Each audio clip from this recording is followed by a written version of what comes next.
अकेला में तारा के सोचे तनी कहियो दिखा देवे के हम दोसर चीज दिखाई तोरा के चाची रबड़ो में लखनऊ मिले के मन बतेली न अविनाश भैया के कहत तनी उनके संग आज तनी मिले वैसे रहलन लखनऊ में का चाहता रू मैं पोल खोल दी जाए।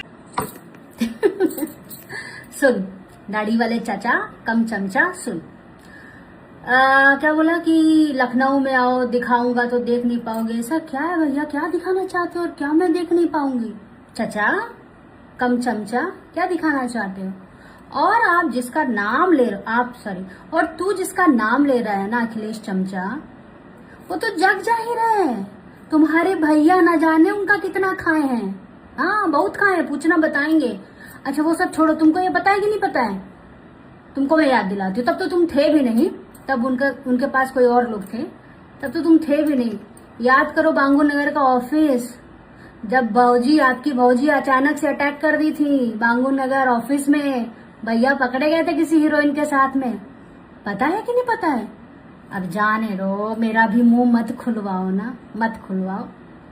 चल चमचाईगिरी करो, आगे बढ़ो आगे बढ़ो।